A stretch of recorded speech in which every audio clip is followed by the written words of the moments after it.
Hello friends and welcome back to my channel. Today I am reviewing the Drunk Elephant C-Luma Hydrabright Serum. Drunk Elephant very kindly sent this over as part of PR, and I am not getting paid to share my thoughts and opinions with you all today. If you're new here, my name is Nadia. I'm a licensed esthetician who loves to test and review skincare products. Consider subscribing to the channel if you love product reviews. Drunk Elephant describes this as a unique vitamin C serum that brightens skin while clarifying and hydrating skin for a noticeably more even toned and luminous, keyword luminous, complexion. You can find this at Sephora.com and your Sephora stores, as well as drunkelephant.com. A 1 ounce unit like this retails for $68. Drunk Elephant suggests that you apply 1 pump to clean dry skin. This may be used morning and or night alongside any Drunk Elephant serum, treatment, or moisturizer. If used during the day, just be sure to apply your favorite sunscreen as the final step in your skincare routine. In typical Drunk Elephant fashion, we see some of the best ingredients available within this formula. This formula is rich in anti-aging, antioxidants, and hydrators. We do see 2 potential skin irritants here, but let's remember that those 2 ingredients will only irritate the skin if they are found in high concentrations, which I do not think we see that here. We see ascorbyl phosphate, an antioxidant, anti-aging, skin tone evening, dark spot fading ingredient. Sodium ascorbyl phosphate is a stable water-soluble derivative of ascorbic acid. It helps to reduce both the signs of aging and hyperpigmentation. When seen in high concentrations here, it can brighten dull skin tone and minimize the appearance of wrinkles. It is important to note that this formula contains 9% sodium ascorbyl glucoside. Ascorbyl glucoside, completely different ingredient, is an antioxidant. It is a stable form of vitamin C that can help brighten, promote an even tone. Much more so when paired with niacinamide, which unfortunately, or fortunately, if you aren't too fond of niacinamide, we do not see here. According to PaulaSchoice.com, concentrations of 0.5% and above can provide antioxidant benefits from environmental stressors. When applied topically, ascorbyl glucoside penetrates the skin and converts itself to L-ascorbic acid, vitamin C, which can be a bit irritating and drier for some, not all. Because it needs to convert itself to L-ascorbic acid, it is also less potent, but it's also less irritating, which can be a plus.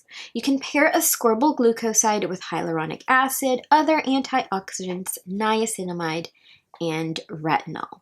We also see a number of the best hydrators here, such as gluconolactone, glycerin, sodium hyaluronate, the salt form of hyaluronic acid, and squalane, just to name a few. I began using this the day after it arrived. I was so excited and looking forward to trying this. I do just want to note that I prefer using my vitamin C during the day. Week 1, I used this strictly after the Paula's Choice Liquid Exfoliant, and I was thoroughly impressed with the glow factor. Glow just kind of peeked through makeup unless I was setting the entire face or using a mattifying primer, such as the New Benefit Primer, which looks like this. I have used this a couple of times and really dig it. So if you are using something like this under this, the glow will kind of just be muted. The serum, I noted, felt lightweight, spread evenly and thoroughly over the skin.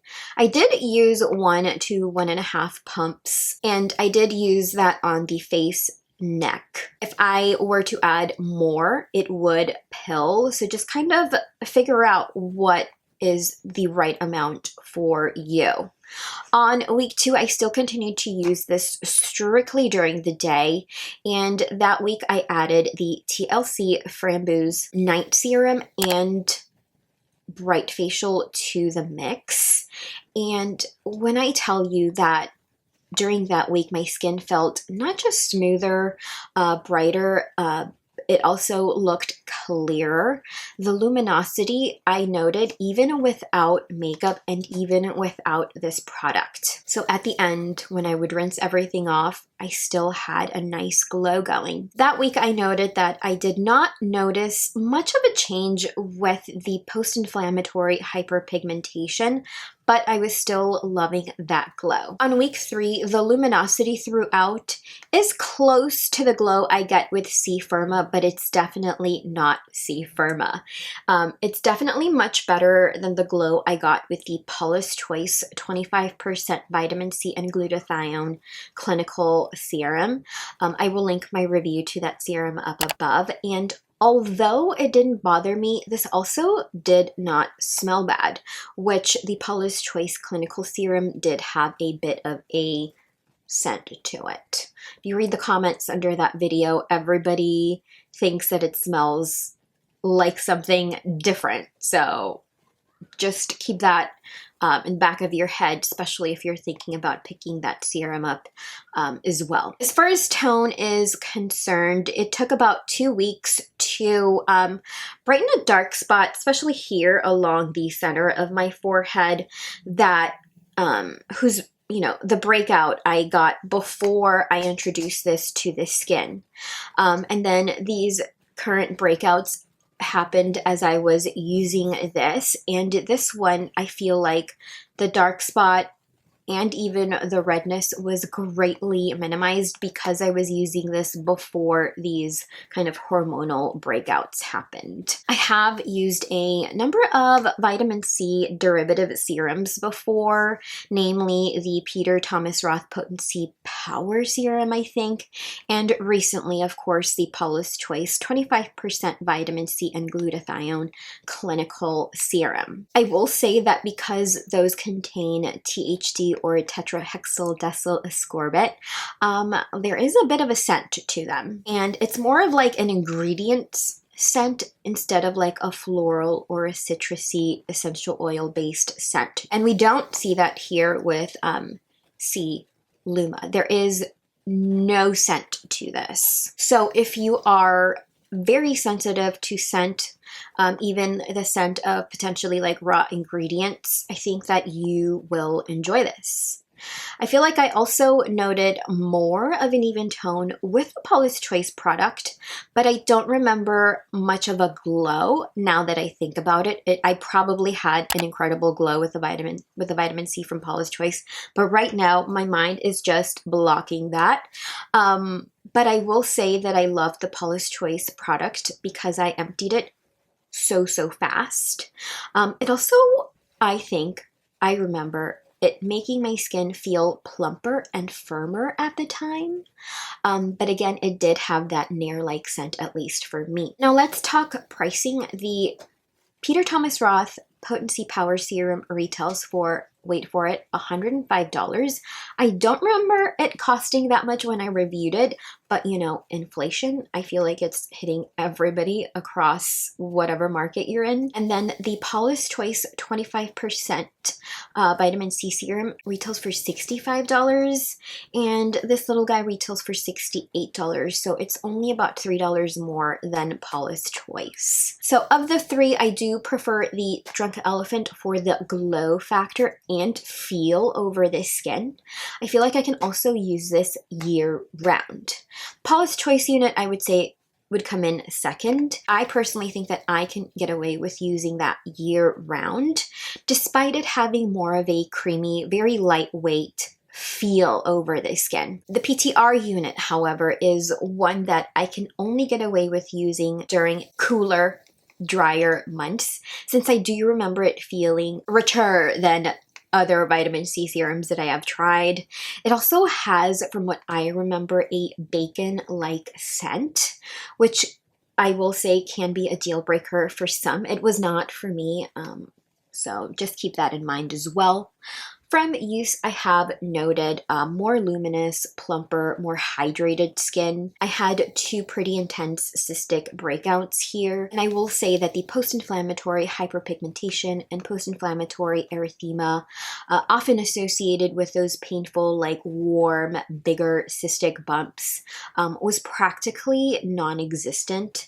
I feel like this is more red than it is dark, and this is practically just a little red now. I feel like if I had not been using this, the bumps could have been a lot worse, but this does have some anti-acne properties, brightening properties as well, that it did not last as long or be that bad. This serum works well with other ranges, even more so, of course, with other Drunk Elephant products. I use this primarily after applying the Paula's Choice 2% BHA liquid exfoliant. I will link my review to that up above. I have been loving that product all summer long, especially after I emptied their 6% mandelic acid liquid exfoliant, best suited for like sensitive skin and those dealing with uneven tone. I also followed it with Proteini polypeptide cream, and this worked like a charm. I actually did use this with the Paula's Choice 5% vitamin C SPF, which worked beautifully.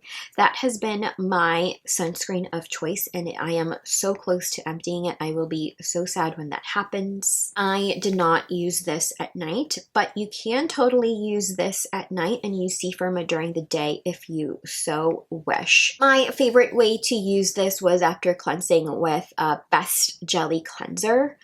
So glad I'm using that now, and applying a very light layer of the Paula's Choice 2% BHA liquid exfoliant. I would just kind of tap that onto the skin.